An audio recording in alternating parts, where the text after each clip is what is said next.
Hello YouTube, another beautiful sunny day in southern Colorado, and thought I'd give you an update on this HOVSCO HovRanger that I bought and share a few thoughts about electric bikes. And so as you can see, I'm going up a hill now and it's pumping along pretty good, but my power level is only at 1, so it's not much. Hope the wind doesn't bother you here. There's a little wind today, but you know, a lot of people like the idea of fat tire bikes. They look cool. And dual motor bikes, you know, you can go anywhere on a dual motor fat tire bike. Well, you know, if you're in the mud, slogging around all the time, man, I think that would just be the cat's meow. But 95% of the time, people are just riding roads and trails. And that's a lot of extra weight to carry with you. So if something goes kapooey, that bicycle that could have been 50, 70 pounds is now 70, 100 plus pounds. And this bike that I bought is just fine. It's like a normal bike when there's no power. In fact, I'm going up quite a hill and I'll turn the power off. And as you can see, it's hard, but I'm still pedaling. And that'd be hard to do with a fat tire bike. So, let alone a dual motor. And so if you think about that circumstance, it's maybe got a little spot that's not so smart about it. And there's more to break. You know, fat tire bike's heavier. People say, well, they ride nicer. Well, I put a shock absorber seat post on this bike and it rides fine. Nice and smooth on the heavy bumps. And these tires are over 2 inches wide, 2.3, something like that. And they provide quite a bit of cushion. So I don't worry about it. And so I just think it'd be a little rough if you had a failure problem with one of those motors.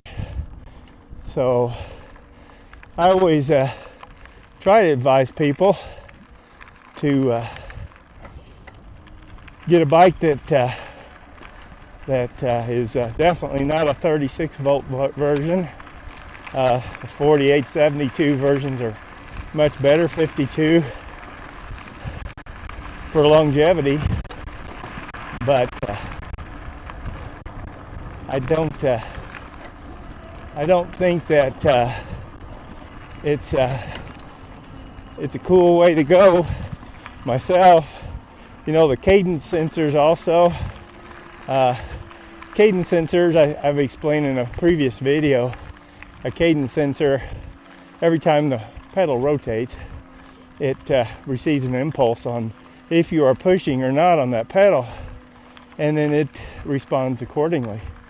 And these newer sensors in these bikes are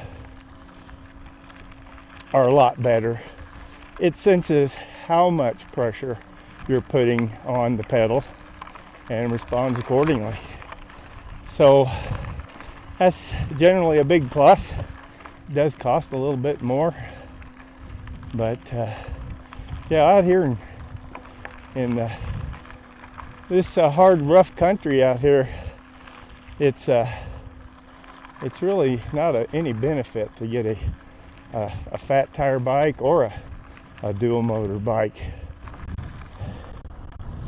Yeah, I've really enjoyed this bike. I've got several hundred miles on it now, and haven't had any real problems. I had one spoke was kind of squeaking when it turned, and I found that it was loose. I tightened it up, and I did have a flat tire, which was a result of, I believe, that spoke, the head of it protruding inside of the rim just a little bit. And so otherwise it's been a great bike. Haven't had any problems with anything. The only other thing that happened is I got in some nasty sloggy mud once, and that mud just caked underneath the fender and locked these tires up faster than I knew what to do about it. So yeah, after I got the mud washed out, it's fine. I will say, did have a couple of complications in the toolkit itself. I went to adjust the nut that retains the cable on the derailleur, and that there was not a wrench size to fit it, and so the closest thing I had was a 8mm, and I had to grind part of the surface of the inside of the wrench out to a 9mm, and I'll put a picture up there for you. And then the actual nut on the axle itself, the largest one in the toolkit was a 17mm, and it needed to be 18mm, so I had to grind that one, the surface of the wrench, off a little bit. So my guess is that HOVSCO buys these toolkits as generic toolkits. They're really nice, don't get me wrong, but I don't think anyone took the time to look at the actual need for proper wrench sizes before they did that. And so, you know, if that's all I can complain about, that's not really very much.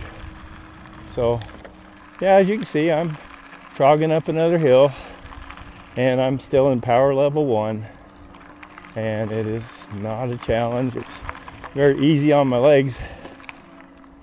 So if it wasn't, you know, or I was tired, I'd just hit my accelerator and I could just quit pedaling like this, and it would continue to accelerate up the hill. So yeah, it's a very nice bike, and I'm not saying HOVSCO makes the cure-all end-all for electric bikes. It met all the needs that I had, and on paper, and then I got it, and hey, this is a great bike. It is what I thought it was. So I know Aventyn makes a really nice bike, and there's other brands. I've been a little out of touch the last couple of years, so I don't really know who's got what out there, but I'm just advocating for people to think about a few things. You know, back east where I came from, there's a lot of mud and slog, and you know, if you're primarily hunting and you're riding in steep woods that can get muddy, well, hey, nothing wrong with a dual wheel electric bicycle, or a dual motor electric bicycle with big old wide tires. Yeah, that sounds like what you need. But out in most places in the US, it is just excess weight. It's limited distance because you're turning two motors, so you're going to take more energy, and you know, there's more to go wrong.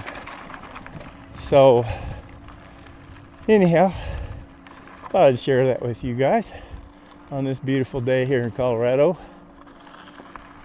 Yeah, all the mods I've done to my bike. Let's see, I put a nice bag on the back, and it's got panniers that fold down. I think I showed that in another video, which is neat because it's just a small bag, and if you need to unpack it and put some heavy stuff in it, the sides zip down, and you can fill it up. Otherwise, it's just a small little thing. And then I put a shock absorbing seat post and Cloud 9 real cushy seat on this thing. And that's been about it. So we'll get down here a ways and turn around. Yeah, like I said, it's just a beautiful day.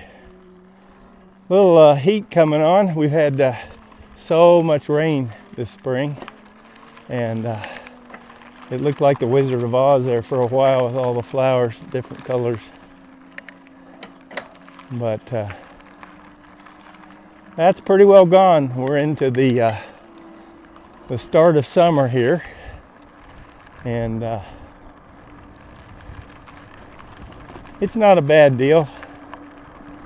And you know, mostly you see me riding on these roads and not trails.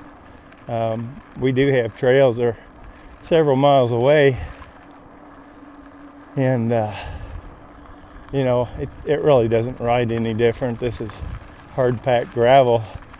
It's a lot like a typical trail, and you get to see a little scenery along the way maybe. So we just had a deer tromp off on the side there, kind of startled him. It's another cool thing about electric vehicles, you're not making near as much noise, and you really come up on a lot more wildlife without a motorized machine. And it's not the first time something's got freaked out by something that it didn't really hear until it was right on it. And hopefully in the distance you can see some of the eastern plains starting. We are right close to Interstate 25 that bisects the state of Colorado north and south. And then on the west, which is where we are, it gets woodsy, hilly, mountainous. And then on the east, it's prairies and plains and plateaus for a long way, long way. And so we often have great views of the east from here.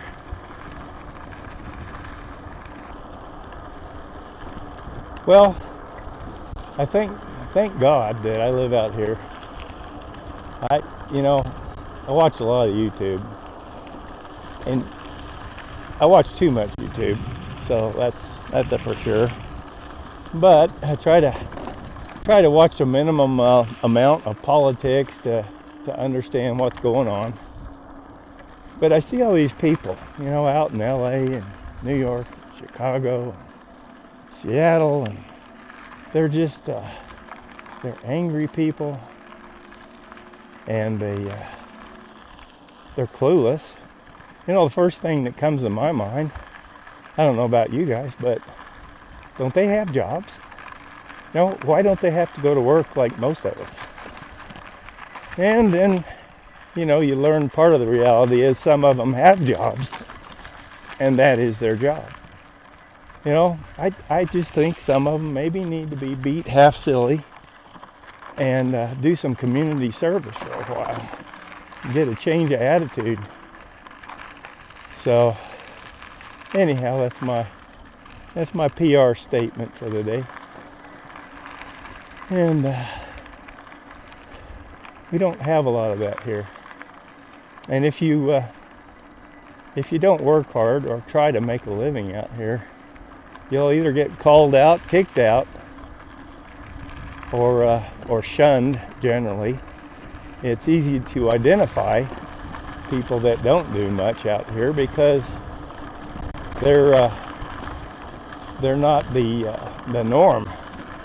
You know, most people are just trying to get through life and make a living. And you know, if you're not doing that, you're not doing your part, you're beholden to the government, then no one's going to like you. You're not going to stick around here long. For one, it's a rough environment out here. And if you can't make it through winters and hot summers and provide for yourself, you're not going to last long. As beautiful as it is, it's a pipe dream for a lot of people. The reality is a lot of folks come out here and they say, oh man, if finally got away from society. This is great. And they're not very self-sustaining. They, something goes wrong, they don't know who to call, how to get it fixed. Even if they have the money, they'll do that for a while, but they'll start missing their Starbucks and all the amenities, and cuddling that people used to give them, and they used to be able to get somewhere, because it's not here. There's nothing out here but wildlife and serenity and a lot of flowers on a good spring.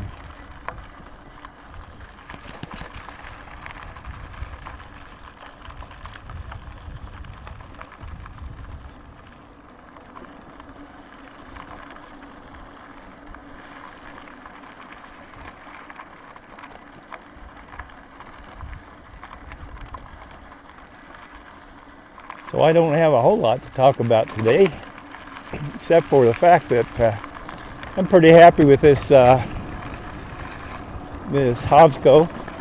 HovRanger bicycle.